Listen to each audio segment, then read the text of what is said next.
everybody. This is Mrs. Michelson. Thank you for joining us. I'm so excited to be reaching out to you this way. And I have a wonderful, perfect story to share with you. It's one we all know. It's a class favorite. Well, it's certainly my favorite. And I'm hoping it will inspire you to do wonderful things. We've all been finding ways to fill our days, some with lots of boredom, other times with joy. We just find things that are entertaining us and making us happy. For me, I've discovered things like painting, and I've been doing a lot more reading. I've been also doing a lot of walking and looking at nature, and that's one of the reasons why I chose this favorite book. It's On a Magical Do-Nothing Day. Well, who would have thought we'd be full of magical do-nothing days? Lots of things to explore and learn about and to wonder and just enjoy. And this book kind of teaches us how to do that. And I'm going to talk to you a little bit about how you can do that in your homes too. On a Magical Do-Nothing Day by Beatrice Alemagna. I'm not sure I said that last name correctly. It's very challenging for me.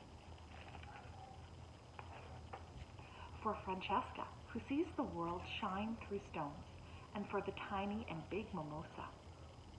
Also dedicated as a thank you to Tibero, who inspired this book, and to Veronica, Manu, Pata, John B., Beatrice, Sandra, and Claudia.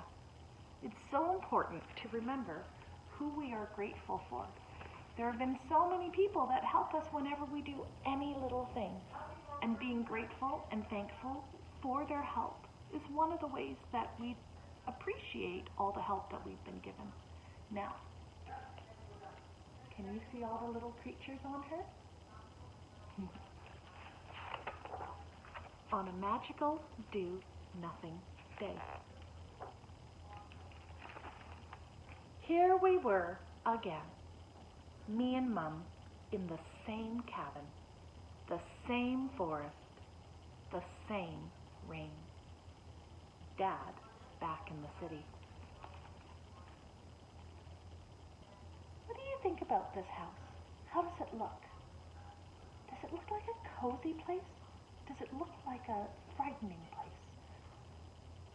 Does it maybe look like a little scary, little haunted because it's dark? Why do you think the artist has made it look that way?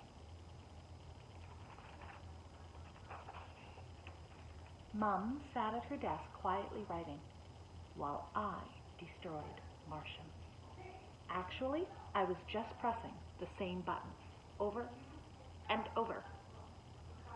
How many of you have done that? Over and over. Lots of iPhones and iPads and tablets pressing buttons over and over and over. I wish Dad were here. Inside the cabin, it is a little bit dark, but do you notice how it has a cozy feeling to it? What about a break from your game? Mum growled. Is this going to be another day of doing nothing? She was right. There was nothing I wanted to do, except destroy Martians. She took the game out of my hands and hid it, as usual. And, as usual, I found it and went outside. I bet that never happens at home, where your parents never hide something, and then you never go and find it. Never happens, does it? I went outside, where it felt like everything in our garden was hiding from the rain. I held my game tightly. Maybe it would protect me from this boring, wet place.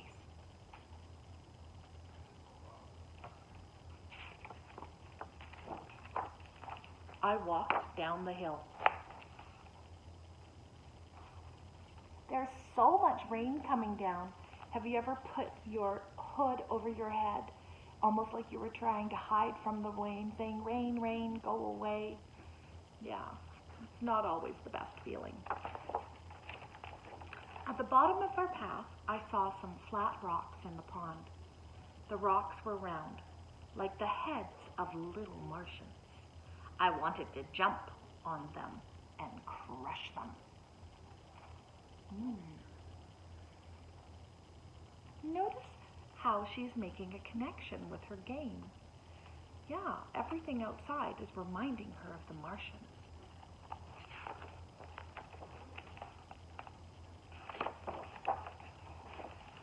Oh no, what did I do? My game fell in the pond. This could not be happening to me. I stuck my hand in the water to grab it. It was so icy cold. I screamed.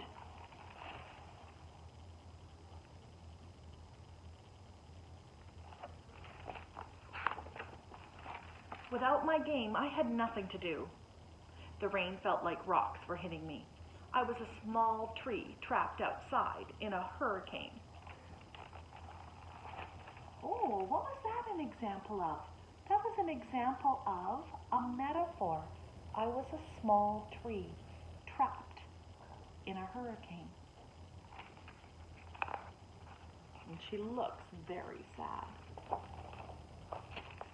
Just then, there were 4 lights, and 4 huge snails appeared. Is there anything to do around them? Yes, indeed, they told me. Remember, this is a magical place. I reached out and touched their antenna. As soft as jello. It made me smile. Ooh, what was that an example of? That was an example of a simile, as soft as jello. And it made her smile.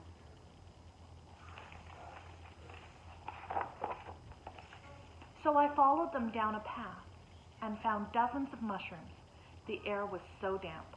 I knew the smell from when I was small. My grandparents' basement. My cave of treasures. Well, it sounds like there might be another story in her grandparents' basement, as she describes it as a cave of treasures. What kind of treasures would a kid find? I felt a sense that there was something special close by, that I was surrounded. What is she surrounded by right now? Right now it looks like mushrooms. But is she talking about the mushrooms? Or is she talking about a feeling? Of just feeling of nature being all over the place. I feel like I'm playing peekaboo. Peekaboo. I bent down and dug my fingers into the mud. There were 1,000 seeds and pellets, kernels, grains, roots, and berries. Touched my fingers and hands. An underground world full of treasures that I could feel. I love this drawing. If you really look, you can see all of the life going on underneath the ground. Imagining what it might look like. All of those busy, busy animals helping keep our earth healthy.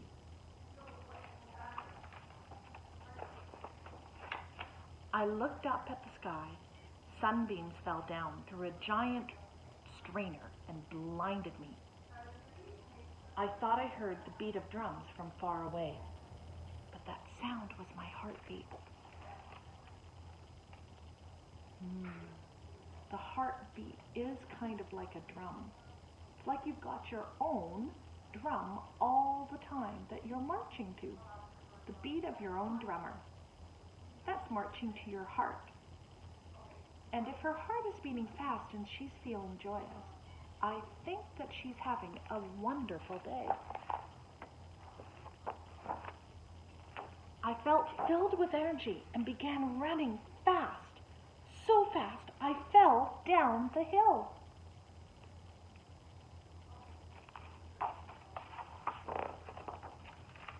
And there at the bottom, everything was turned upside down. The whole world seemed brand new, as if it had been created right in front of me. Oh, Look at that. The rainbow's on the ground. The trees are in the sky.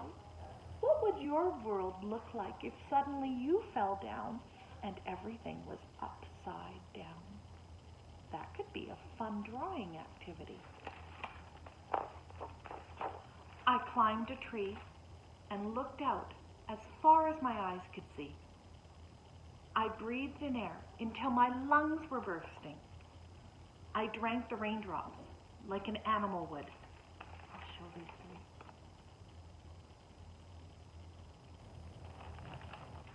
I noticed bugs I'd never seen before. I talked to a bird. I made my biggest splash. I remember doing that. I had a wonderful pair of gumboots that I would wear, and I loved to run and to jump into puddles and just see the splash come out and go in all directions. Sometimes I just like to look in a pond or a puddle, and I like to watch the ripples go to the very edges of the puddle. Then what she did was collect smooth stones as clear as glass and watch them, the world shining through them. Holding up a piece of glass and looking at it. How would the world change if you looked through a piece of colored glass? Why hadn't I done these things before? Boys and girls, why hadn't she done those things before?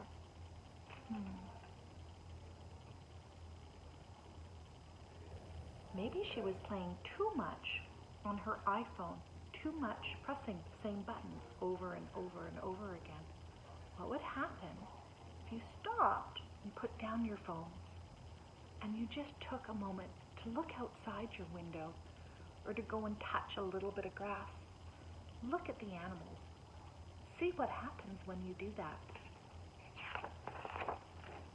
Soaked to my bones, I ran inside the house, took off my coat and looked in the mirror. Oh, I thought I saw my dad smiling at me. There she is, running back to the house. Does it look as dark and scary as before? It's still raining, but look, I see a little bit of sunlight coming in over here.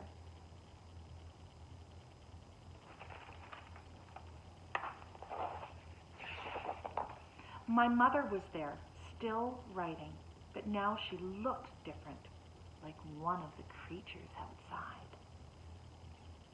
Oh, you're soaked. I'll dry you. She took a towel and brought me to the kitchen.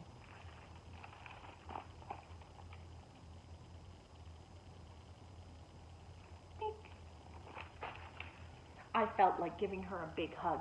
I wanted to tell her that what I had seen, felt, and tasted outside in the world. But I didn't. We just sat in the kitchen, looked at each other, and breathed in the delicious smell of our hot chocolate.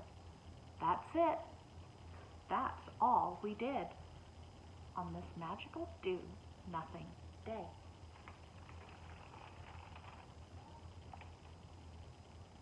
I love the artwork in this book. Notice how they have the steam coming up, like big clouds coming up into their faces.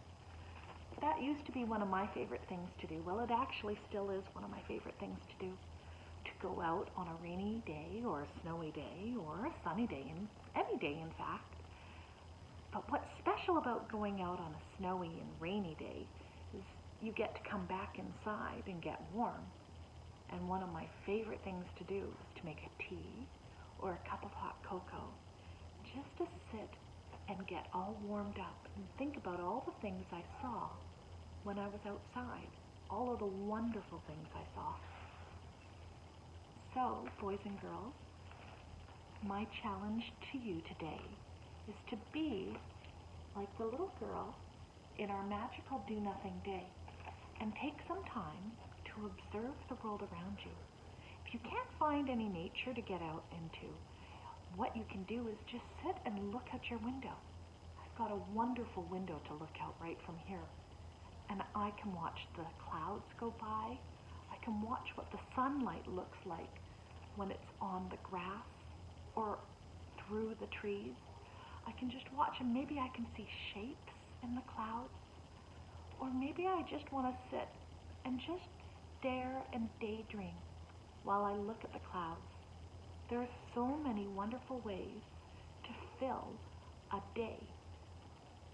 You don't have to be bored on a do-nothing day. A do-nothing day can be the most inspiring and fulfilling day of all. You can do so much. How did she look at the people when she saw her mum again? She was angry at her mum when she first went outside. Her mum took her device away. So I get it, she was angry. But she wasn't angry anymore when she came back. She was happy. She was full of joy. And then she looked at her mum, who she was angry at. She saw her mum like one of those little creatures. And she just watched, and she just observed, and she just appreciated. Because she was looking at her mum with new eyes. She was looking at her mum with curiosity. If you remember, we talked about learning experiences.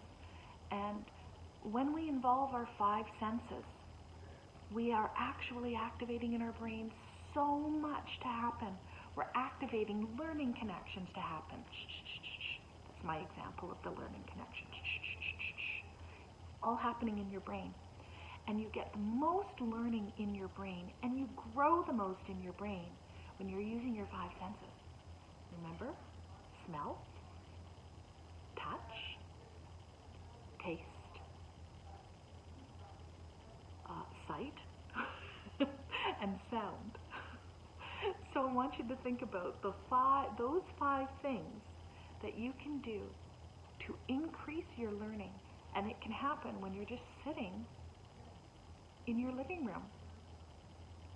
You can get yourself a nice cup of hot cocoa or a glass of juice, and you can just enjoy that while you look outside and you appreciate nature and all the cars and all the busyness going by, and you listen for the wonderful sounds that are going on. Maybe you hear birds, maybe you hear honking horns. You just listen to all of the sounds and feeling where you're at and really being thankful and appreciative and grateful for where you're sitting at. I've really enjoyed sharing this story with you. And I'm going to be putting up more stories for you to listen to. I'm going to continue reading Ugly with you too. Okay, I'll see you later, boys and girls. Have a wonderful do-nothing day. Bye-bye.